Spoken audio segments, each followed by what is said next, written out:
देख रहे हैं एनएसडी टाइम। यहाँ खबरों का सिलसिला कभी रुकता नहीं। मैं शिवानी शाह हाजिर हूँ आपके सामने आज की इस खबर के साथ। बलिया के सेंट जॉन्स कॉन्वेंट स्कूल नगरा के प्रधानाचार्य जगन्नाथ पात्रा से एनएसडी टाइम्स की टीम द्वारा एक खास बातचीत की गई, जिसमें उन्होंने कहा कि इस समय प्राइवेट संस्थानों की स्थिति काफी दयनीय है। कोविड-19 के दौरान जिस तरीके से प्राइवेट स्कूलों का नुकसान हुआ है वह किसी से छुपा नहीं है।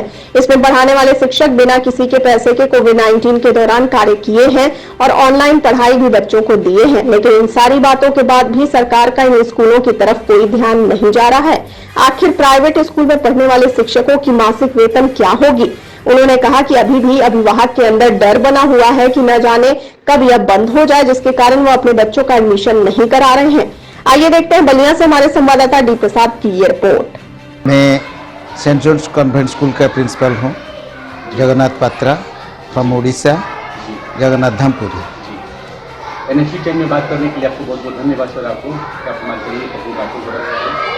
सर एक चीज़ आपसे जानना चाहेंगे, क्योंकि कोरोना काल में विद्यालय 2 साल बंद रहा, विद्यालयों में बहुत बड़ी मुसीबतों का पहाड़ टूटा विद्यालयों में झेला, और कोरोना काल में देश की जनता परेशान थी। उसमें विद्यालय में बहुत आर्थिक मजबूरी से लेकर और इस सोच में अब विद्यालय अप्रैल महीने में खुल गए हैं।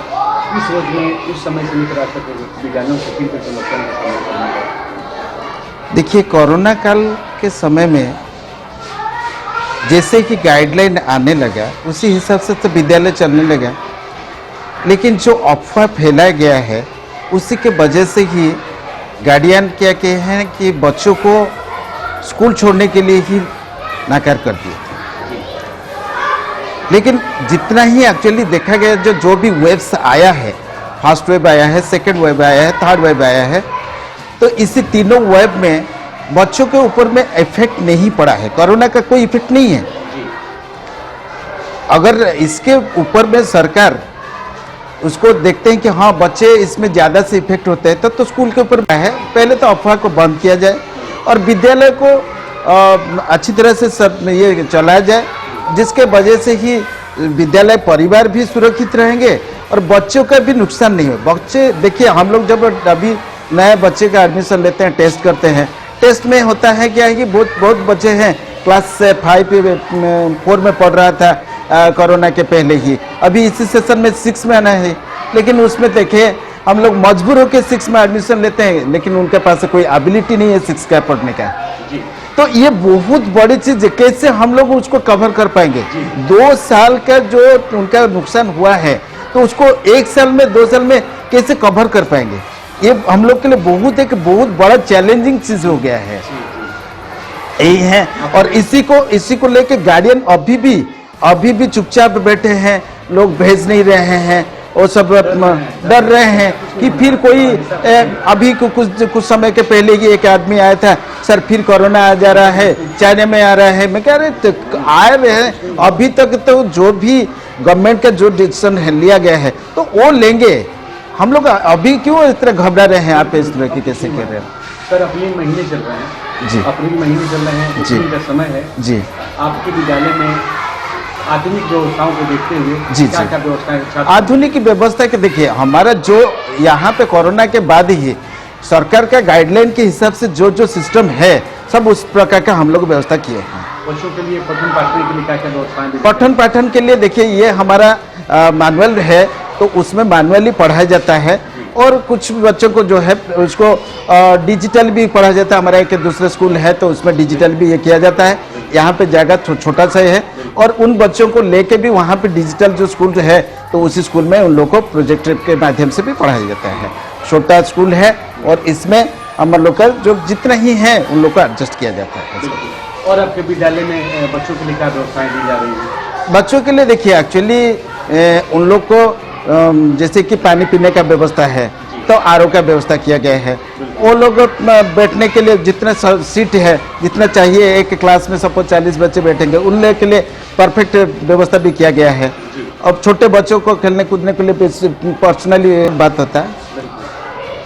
सभी जगह पे बच्चे जा रहे हैं, वहाँ पे बच्चे अफेक्टेड नहीं होते हैं। स्कूल में आते हैं तो ये क्या अफेक्टेड हो जाएंगे? ये जो सरकार कर रहे हैं कि हाँ ज़्यादा भीड़ हो जाएगा, तो ये वो सही है, लेकिन उस प्रकार का हुआ नहीं है।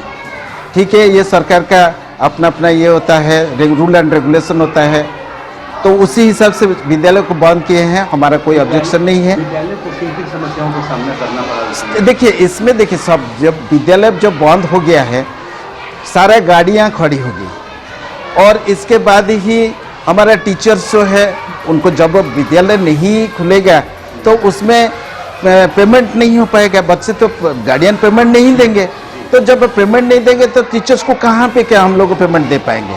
नहीं दे पाएंगे। तो इसलिए बहुत सारे टीचर्स हैं जो कि विद्यालय को छोड़ के ही और कुछ प्राइवेट कुछ काम करना, कोई सब्जी बेच रहा था, कोई दूध बेच रहा है, आज भी कर रहे हैं, क्योंकि वो लोग भरोसा नहीं कर पा रहे हैं कि विद्यालय में हम लोग सुरक्षित हैं कि नहीं है। जी, अप्रैल महीने में जो भी क्षेत्रीय अभिभावक हैं जी, जो भी छात्र हैं जी, उन लोगों से क्या आपकी अपील होगी इस मौके पे? क्या क्योंकि ओपनिंग का समय चल रहा है, क्या जी। कुछ कहना चाहेंगे सर? ऐसा है कि मैं यही गार्डियन को मैं अपील कर रहा हूँ कि वो लोग कहीं भी एडमिशन कराएं।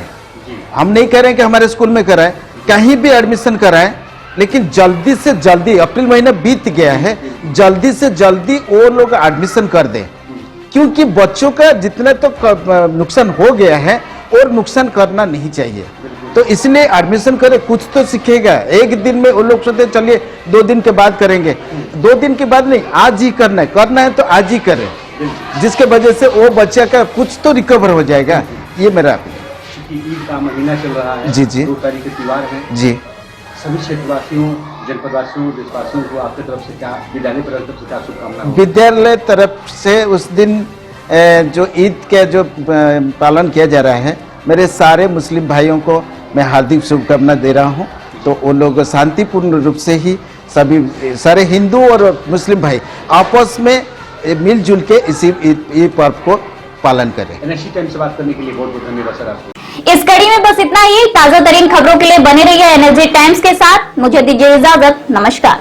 NSD टाइम्स के लेटेस्ट खबरों से अप टू डेट रहने के लिए चैनल को लाइक करें, शेयर करें, सब्सक्राइब करें और अंत में बेल आइकन दबाना ना भूलें।